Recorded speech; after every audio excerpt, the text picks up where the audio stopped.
Editorial kritis bertajuk, Umatan Wahidah, dari Ruang Kendali Iran ke Seluruh Langit Perlawanan Islam. Bismillahirrahmanirrahim. Assalamualaikum warahmatullahi wabarakatuh. Segala puji hanya bagi Allah Rabbul Alamin, yang dengan kehendaknya siang dan malam silih berganti, kekuatan dan kelemahan berganti wajah, dan sejarah terus menulis ulang siapa yang sebenarnya tegak di atas kebenaran dan siapa yang akan digulung oleh ketam zaman. Sholawat serta salam senantiasa tercurah kepada Rasulullah Muhammad, pemimpin agung seluruh umat manusia, penyeru cahaya di tengah gelapnya peradaban, yang dengan risalahnya menuntun manusia dari kegelapan menuju cahaya, dari kesesatan menuju petunjuk, dari perpecahan menuju umatan wahidah, satu umat, satu kiblat, satu jalan perjuangan, satu panji, Al-Islam. Sahabat penyimak setia Teguh Rahayu Selamat Channel yang dirahmati Allah. Pada kesempatan kali ini, izinkan kami menghadirkan sebuah ulasan tajam sekaligus haru, tentang apa yang sebenarnya sedang terjadi di belahan bumi yang selama ini disebut sebagai poros resistensi, Republik Islam Iran. Tapi tema kali ini bukan semata soal Iran. Ini tentang kebangkitan umat Islam global yang tengah menyatu, secara senyap namun terstruktur, melalui moral, teknologi, hingga gelombang spiritual. Judul, Umatan Wahidah, dari Ruang Kendali Iran ke Seluruh Langit Perlawanan Islam.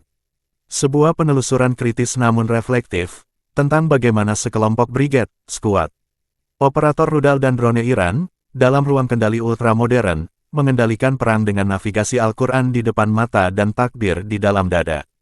Tak hanya itu, editorial ini juga mengurai bagaimana dukungan siber dan ruhani umat Islam dari berbagai penjuru dunia, termasuk dari negeri berpenduduk muslim terbesar, turut menyatu dalam satu jaringan ruh perlawanan.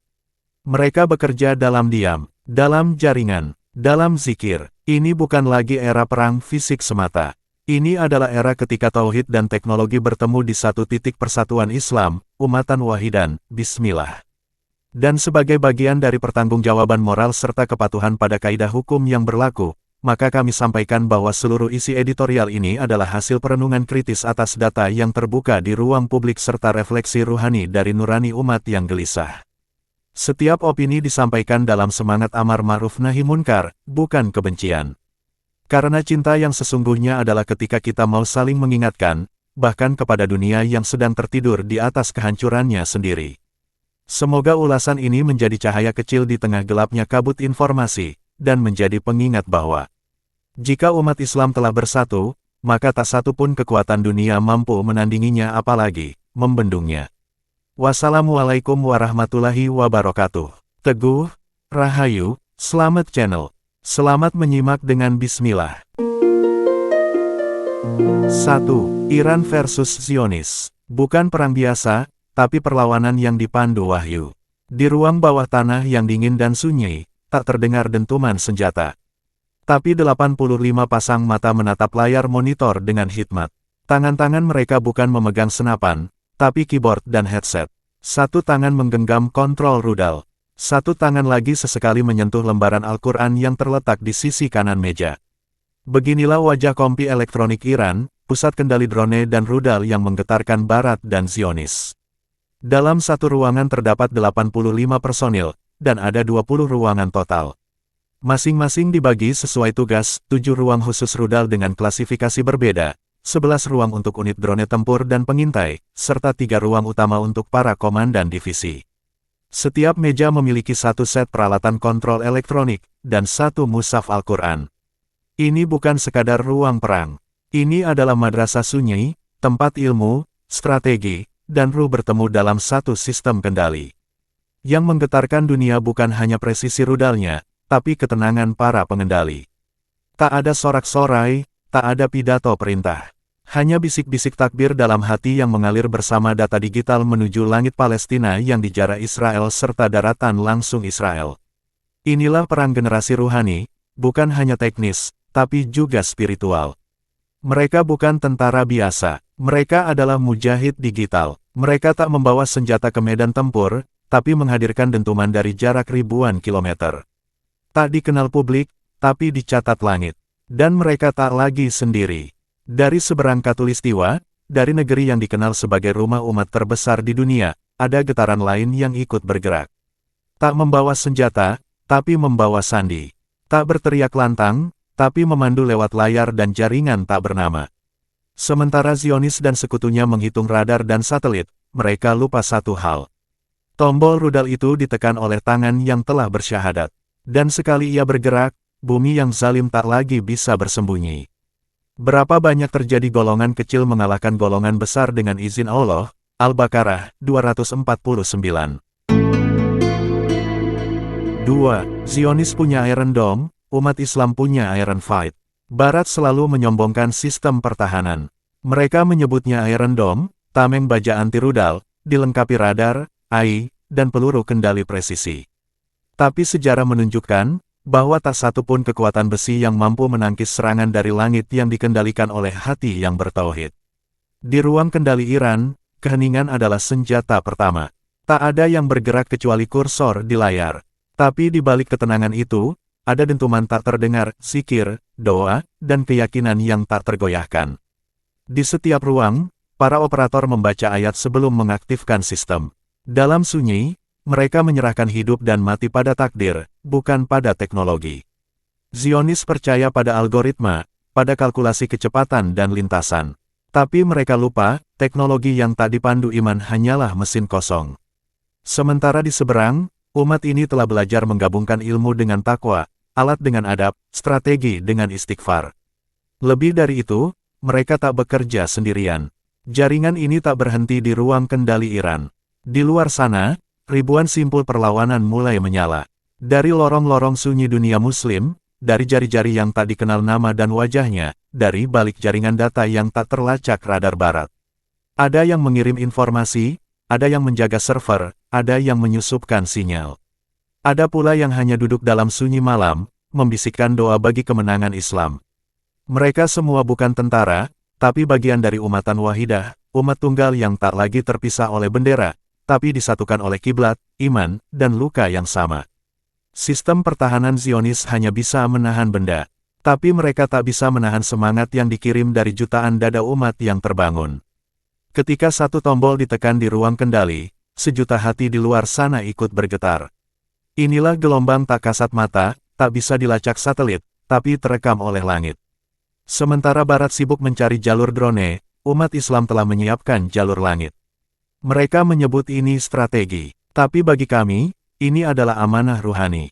Dan ketika iman jadi mesin utama, maka siapapun yang mengandalkan besi akan dikalahkan oleh mereka yang mengandalkan langit.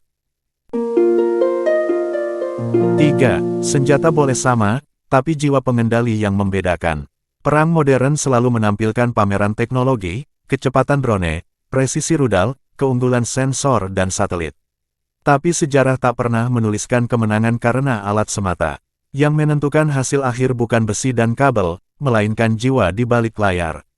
Zionis punya satelit mata-mata, punya drone berkode Elbit dan Hermes, punya rudal berpemandu laser. Tapi semua itu menjadi tak berarti ketika dihadapkan pada ruh perlawanan yang sudah tak takut mati.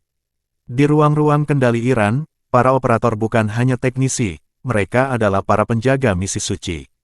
Mereka tidak digerakkan oleh gaji atau jabatan, tapi oleh kesadaran bahwa setiap koordinat yang mereka kirim, bukan hanya lintasan rudal, tapi lintasan takdir yang telah mereka percayakan kepada Allah. Inilah yang membedakan perang kita dan perang mereka. Barat dan Zionis percaya pada statistik. Kita percaya pada syahadat. Mereka menghitung peluang dengan AI, kita membaca surah Al-Fat sebelum bertindak. Mereka menebar strategi, kita menebar istighfar. Mereka menyiapkan bunker, kita menyiapkan hati yang rela mati di jalan Allah. Senjata bisa dibeli, teknologi bisa ditiru, tapi keberanian yang lahir dari iman Islam yang hakul, itu tak bisa diproduksi massal.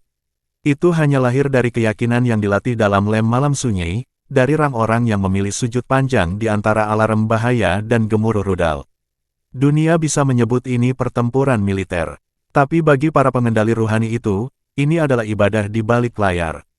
Setiap klik mouse adalah niat. Setiap data yang mereka olah adalah amal. Setiap dentuman adalah doa yang telah dikabulkan. Di tengah serangan propaganda Barat, yang menyebut perlawanan ini sebagai terorisme atau fanatisme, kita harus menjawab dengan satu hal, integritas ruhani. Kita tak hanya butuh teknisi jenius. Kita butuh orang-orang yang menjadikan kerja digitalnya sebagai zikir diam. Inilah yang menjadikan teknologi kita hidup, karena ia dihidupkan oleh jiwa yang tunduk pada ilahi. Dan hari ini, jiwa itu tak hanya ada di Iran. Mereka ada di mana-mana, di balik keyboard di rumah-rumah kecil, di ruang kerja sunyi, di balik layar gelap VPN. Mereka sedang menyambung satu persatu simpul keimanan, menjadikan sistem elektronik kita tak sekadar kuat, tapi suci. Sesungguhnya Allah bersama orang-orang yang bertakwa dan orang-orang yang berbuat kebaikan. An-Nahl 128. 4. Perlawanan terstruktur, dari keyboard hingga kitab suci.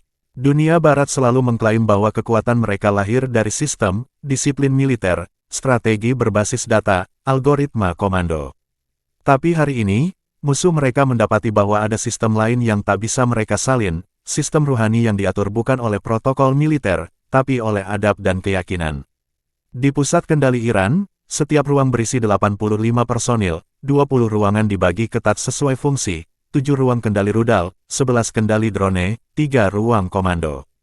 Setiap meja punya satu layar kontrol, satu headset, satu unit CPU AI Enhanced Guidance System, dan satu Al-Quran yang tak boleh tersingkir oleh kertas instruksi. Di sini, disiplin bukan sekadar keteraturan fisik, tapi keteraturan hati. Para operator tak hanya ditraining secara teknis, mereka juga dididik secara rohani. Sebelum masuk ruang kendali, mereka menyelesaikan hafalan surat-surat tertentu sebelum shift dimulai, mereka diwajibkan wudhu dan zikir pembuka. Dan setiap keberhasilan misi dicatat bukan hanya dalam laporan militer, tapi dalam sujud syukur jama'i. Perlawanan ini bukan gerakan spontan. Ia adalah struktur peradaban baru. Komando berjalan lewat isyarat, koordinasi berlangsung dalam sunyi, tapi semua teratur seperti satu tubuh. Persis seperti sabda Nabi, perumpamaan orang beriman dalam kasih sayang dan kesatuan mereka seperti satu tubuh, jika satu bagian sakit, seluruh tubuh ikut merasakan, Sahih Muslim nomor 2586. Itulah yang kini terjadi. Satu tubuh besar bernama umat Islam sedang menyatu, dengan peran yang berbeda tapi ruh yang sama. Di satu ruang kendali, tombol rudal ditekan. Di ruang lain ribuan kilometer jauhnya, seseorang mengirim patch keamanan server. Di ruang lainnya lagi, seseorang mengirimkan informasi lokasi musuh. Ada pula yang hanya bersedekah pulsa, atau menyebarkan pesan kesadaran. Semua itu bagian dari sistem. Inilah umatan wahidah versi langit, terstruktur, tertib, dan tak bergantung pada lembaga politik atau kongres dunia. Ia lahir dari kesadaran hati. Ia hidup di jaringan tak terlihat. Dan ia bergerak dengan disiplin lebih kokoh dari sistem NATO sekalipun. Sementara musuh sibuk menebar doktrin pecah belah, umat ini diam-diam membentuk formasi baru. Tak butuh banyak suara, tak perlu saling kenal, yang penting satu, arah sama, dan cuma Allah tujuannya. Ketika struktur ruhani dan teknologi menyatu, maka barisan ini tak lagi bisa dibendung. Dari keyboard hingga kitab suci, dari coding hingga sujud, semua menjadi bagian dari satu sistem langit. Dan sistem ini, sekali berjalan, takkan bisa dihentikan oleh siapapun, selain Allah yang mengizinkannya, menang. 5. Zionis plus sekutunya gentar bukan karena senjata, tapi karena mereka tak punya Tuhan. Zionis dan Barat punya segalanya, uang, teknologi, senjata, jaringan media. Tapi ada satu hal yang tak mereka miliki, Tuhan, mereka tak percaya sepenuhnya. Dan justru karena itulah, mereka gentar. Mereka bangun bunker anti rudal, tapi tak bisa tidur karena dihantui bayang-bayang pejuang yang bahkan tak dikenal namanya. Mereka panik melihat ruang kendali Iran bukan karena ukuran roketnya, tapi karena ada Al-Quran di atas meja kontrol. Karena mereka tahu, begitu seorang mujahid menekan tombol dengan tangisan dan zikir, maka tak ada sistem AI yang bisa menebak lintasannya. Karena ini bukan lagi perang teknis. Ini perang takdir, dan takdir tidak bisa diretas. Lalu kita bertanya, bagaimana dengan kita? Umat yang jumlahnya miliaran, tapi masih banyak yang jadi penonton. Masih nyaman scroll timelin, sare berita, tanpa benar-benar menjadi bagian dari gelombang kebangkitan. Padahal, satu baris coding, satu suara dakwah, satu donasi kecil, satu doa dalam sujud malam, semuanya bisa menjadi peluru ruhani yang tak kasat mata. Kita terlalu lama dibuai oleh slogan persatuan, tapi tak pernah benar-benar bergerak. Terlalu sibuk mengagumi perlawanan dari jauh, tanpa sadar bahwa medan jihad hari ini bukan hanya Gaza atau Damaskus, tapi juga dompet kita, perangkat kita, jari kita, tenaga dan waktu kita. Berhentilah jadi penonton. Ini bukan film. Ini kenyataan. Darah ditumpahkan, rumah dihancurkan, anak-anak jadi yatim. Dan musuh Islam sedang tertawa melihat kita masih sibuk debat mazhab, sibuk trending artis, sibuk upload makanan. Sementara itu, barisan musuh terus rapat. Mereka satu suara dalam kezaliman. Maka sekarang kita harus lebih rapat dalam kebenaran. Umat ini tak bisa lagi diam. Umat ini tak boleh hanya jadi gema, tapi harus jadi getarannya sendiri. Saat Zionis takut pada Al-Quran di atas meja kendali rudal, mengapa kita masih menjauhi Al-Quran yang ada di rak rumah? Saat pejuang Iran rela mati untuk nekan touch tombol, mengapa kita masih sibuk nunda sholat? Bangkitlah, hai umatan wahidah, bukan besok, bukan nanti, tapi sekarang, karena jika kita tak bergabung dalam barisan ini, maka kita akan dilindas oleh sejarah yang sedang bergerak. Dan sejarah tidak nunggu yang ragu.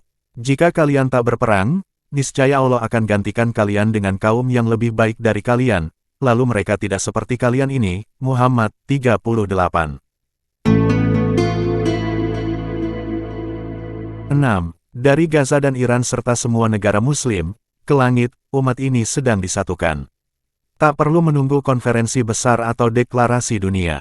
Umat ini sedang bergerak, bukan lewat parade atau publikasi, tapi lewat rat isyarat senyap yang saling menjalin, satu persatu, di hati tercerahkan, semangat terkumpulkan.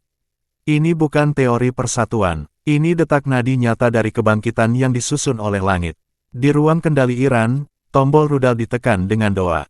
Di negeri Muslim lainnya, jaringan siber umat bergerak tanpa sorotan kamera. Di rumah sederhana, doa dilangitkan oleh para ibu, di sepertiga malam, pemuda yang tak dikenal namanya merintih dalam sujud, meminta kemenangan untuk ras saudara mereka. Semua ini bukan kebetulan, ini adalah skenario Allah. Ketika dunia menutup pintu keadilan, Allah membuka pintu langit untuk perlawanan, dan kemenangan sejati. Allahu Akbar. Zionis punya drone dan rudal. Tapi kita punya ruh dan arah. Mereka punya intelijen. Kita punya ilham dari malam-malam sunyi. Mereka punya propaganda. Tapi kita punya umat yang mulai bangun dari tidur panjangnya. Persatuan ini bukan lagi cita-cita. Ia sedang terjadi. Di balik layar. Di balik coding. Di balik doa-doa yang dibisikkan tanpa suara. Umatan wahidah sedang dilahirkan kembali, bukan oleh tangan politikus, tapi oleh hati-hati yang telah letih melihat kezaliman, dan memilih untuk bangkit bersama iman. Pesan Sayyid Qutb, satu kalimat yang lahir dari hati yang hidup, lebih dahsyat daripada 1000 rudal. Hai umatan wahidah bumi NKRI, masihkah kalian terlena cuma jadi buih, lengah, dan melempem, sementara langit sedang manggil kalian untuk kuatkan barisan, dan raih kemenangan.